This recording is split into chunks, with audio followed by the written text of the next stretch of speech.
Just leave it. We don't have time. Just leave it. We don't have time. Oh, my God. Good evening, ladies and gentlemen. Please allow me to introduce myself. I am Chris Bean, the director of the Cornley Polytechnic Drama Society, and I'm delighted to be presenting to you this evening an extract from The Murder at Havisham Manor, my directorial debut. We are thrilled to be presenting this piece because, as you can see, we have managed to secure a much larger budget than usual, so we will certainly be able to outshine our rather underfunded 2014 production of Roald Dahl's classic James and the Peach. Or last Christmas's The Lion and the Wardrobe. Or indeed our summer musical, Cat. Anyway, on to the main event. So, without any further ado, ladies and gentlemen, please put your hands together for... Not yet. For The Murder at Havisham Manor.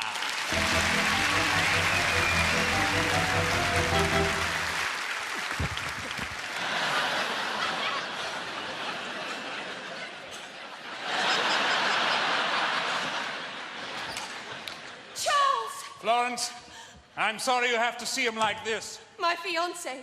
Are you sure he's dead, Thomas? I'll take his pulse. Charles gone. What a horror. There's no question. He's passed away. I'm dumbfounded. He was as right as rain an hour ago. But who on earth would want to murder him?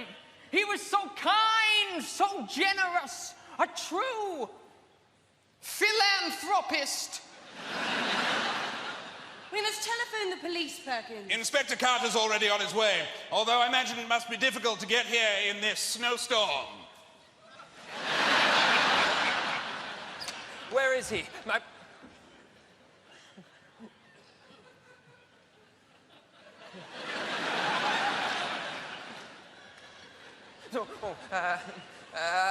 My brother dead? It can't be. He always tried to hide it, but his depression must have finally overcome him. I believe it was suicide. It's true. His smile was often merely a facade. But now...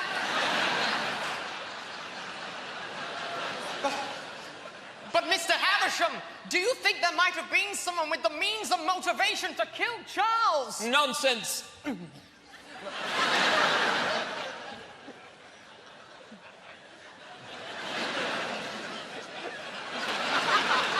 It's nonsense. It was suicide. There's no need to squabble. We're sure to get to the bottom of this now that the inspector has arrived.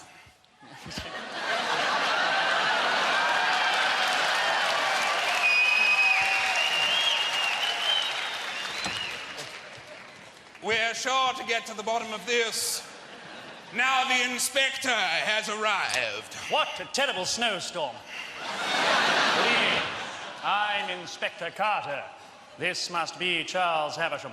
Take the body upstairs so I can examine it. Yes, Inspector. Are there any ideas as to the cause of death, Inspector? Could be a number of things. Strangulation, suffocation, poison.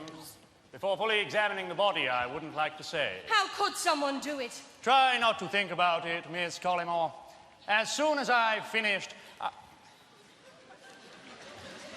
upstairs...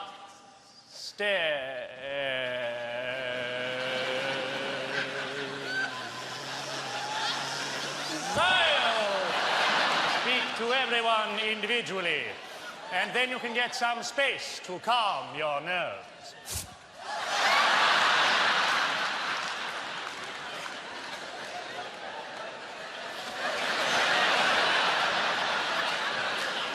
Thank you, Inspector. This is all more than I can bear. I shall return presently, as soon as I've finished examining the body. Chris.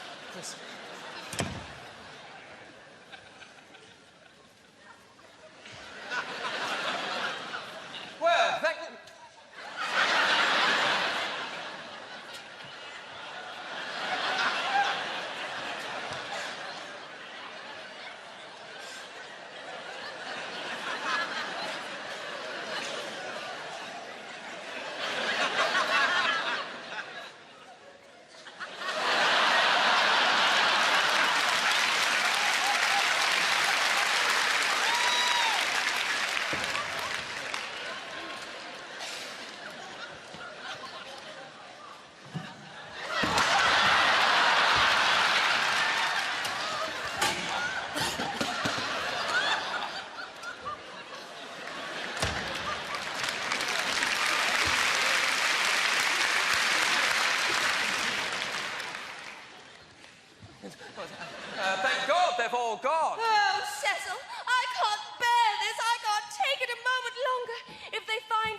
suspect.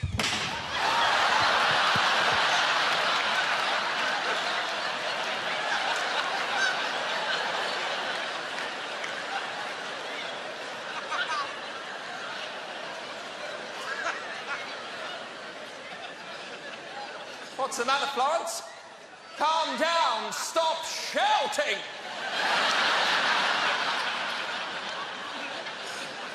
She's having one of her episodes.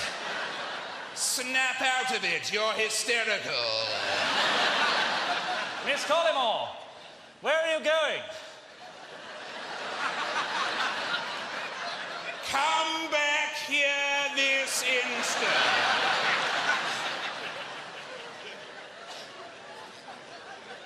She's run off.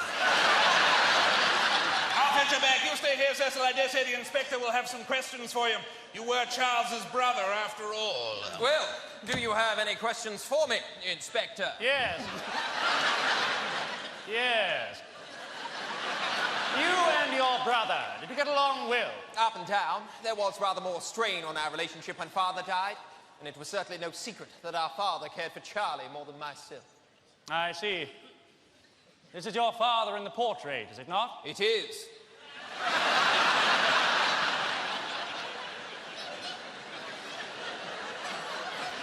He looks the spit of Charles, doesn't he? He did ever since he was quite young, yes. You were the junior by 4 years. Almost 4, and didn't I know it? Charles would patronize and embarrass me throughout our entire childhood. He always thought he knew best. Father always took his side. If he ever can get his own way, he was unfair. It sounds far from the ideal, brother. In fact, it sounds like you hated one another. Now, I shan't lie, Inspector. My brother and I never truly saw eye to eye.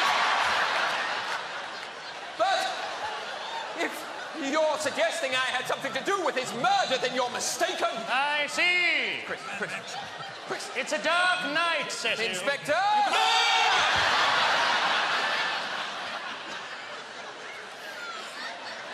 You can barely even make out the trees. Yes, well, what are you saying, Inspector? I'm saying, Cecil, that tonight will be the perfect night for you to murder your brother. Please, my brother and I, we had our differences, but deep down you care for one another. You had an affair with his fiancée. This letter of Miss Collymore to yourself that I found in Charles's pocket. Inspector, don't tell me you knew about that. I did as it seems, did Charles.